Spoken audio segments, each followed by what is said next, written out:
Okay, this is problem number 14 from the Unit 1 homework part 2.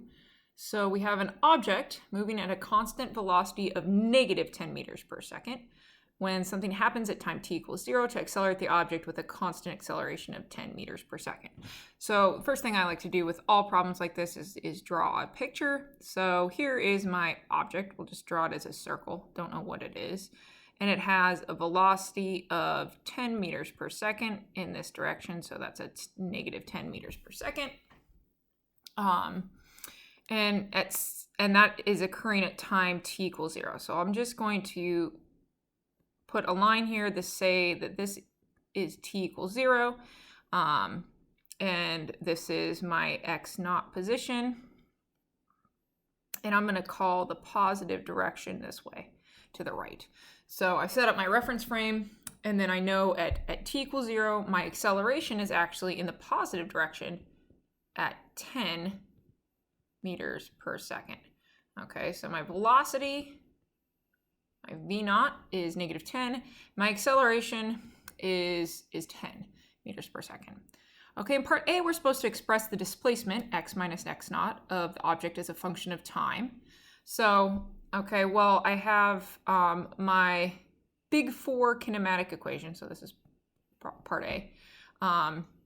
X equals x naught plus v naught xt plus 1/2 at squared. Okay, and if I rearrange this, I can actually subtract x naught from both sides. So if I subtract x naught from this side, subtract x naught from this side, I end up with x minus x naught, which is my displacement, equals v naught xt plus 1/2 at squared.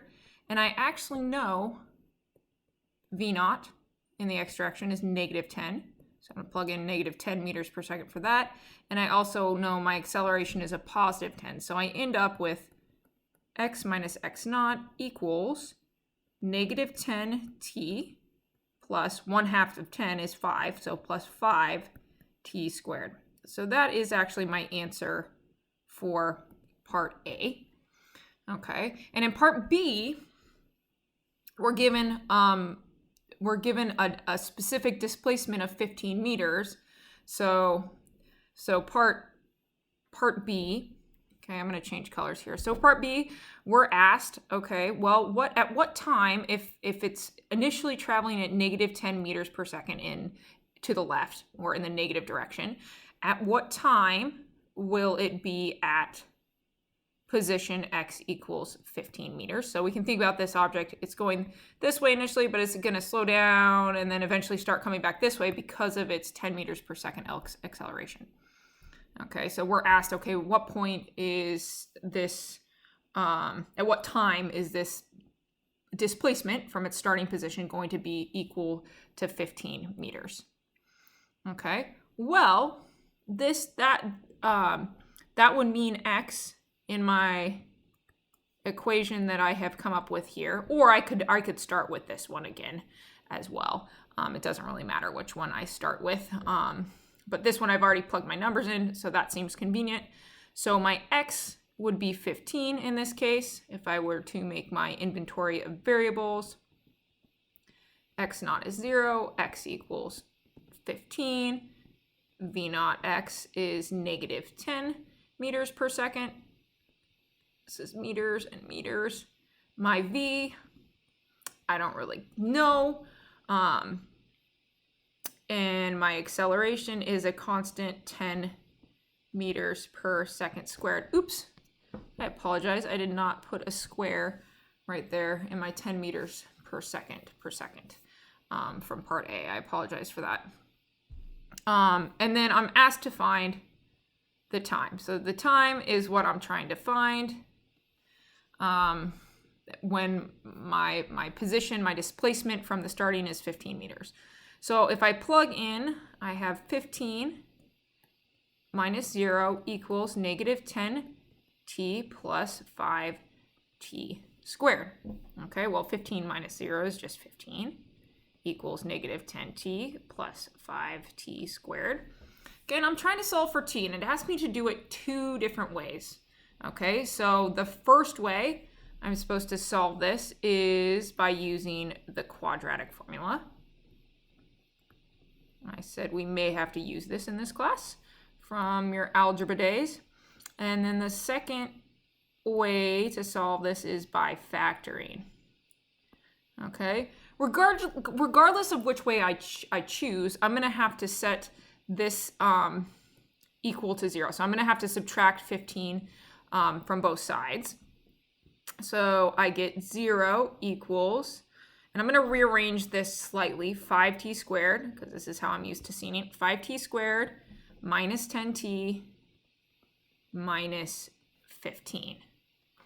Okay, well, with the quadratic formula, we went over it in class last time as a refresher, but basically to solve for t, I have kind of a formula. It's negative b plus or minus the square root of b squared minus 4ac all over 2a, and that will give me my time t. Okay, remember, this is like my a coefficient, this is my b coefficient, and that's my c here. So 5 is a, b is negative 10, and c is negative 15. Okay, so if I plug in my values here, negative b is going to be a positive 10 plus or minus the square root of, well, b squared is negative 10 squared minus 4, that's a terrible 4, times 5 times negative 15 all over 2 times 5. Okay, and if we keep going with that, we get 10 plus or minus the square root. Well, you can do this all on your calculator, and you end up with the square root of 100 plus 300. Okay, over 2 times 5 is 10. Okay, so we get 10 plus or minus the square root of 400 divided by 10. So essentially here we're getting 10 plus or minus 20 over 10. Okay, so here if we get 2 different answers. Okay, if we get 10 plus 20 divided by 10, that gives us 3 seconds. Okay, but if we take 10 minus 20 divided by 10, we get negative 1 second. Okay, and in this case, we are starting at time t0, so we are going to kind of ignore that that answer and take the positive answer, 3 seconds. Okay, so 3 seconds is the answer to that for part A, but let's see if there's another way we can do this. So alternatively, if we start with our equation here and we arrange it so it equals 0, we get 5t squared minus 10t minus 15. Well, all of those are divisible by 3, so let's divisible by 5. So we can divide both sides by 5. So we still have 0 over here, and we get t squared minus 2t minus 3. Okay, so we get 0 equals, well, let's factor this into 2 factors that each equal 0.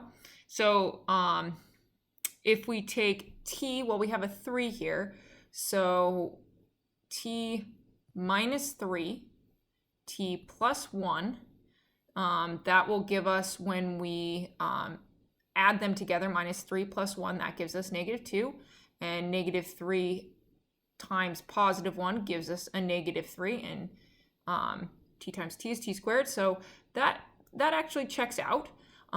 So when we solve for t this way, we get t equals 3 or t equals negative 1. Again, we're going to ignore the negative time because we care about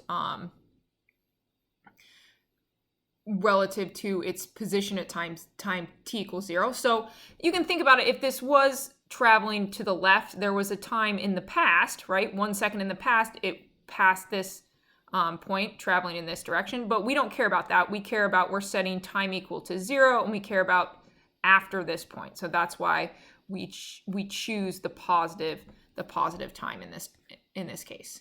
Okay, so for either way we solve it, and this was kind of just lucky. A lot of times I don't give you nice numbers like that. They don't factor, and you would have to use the quadratic formula. But for this case, I wanted to show you that there is 2 ways to do this, and just check quickly, because I prefer at least factoring. I think it's much easier than plugging it into the quadratic formula. But in either case, we get time equals 3 seconds.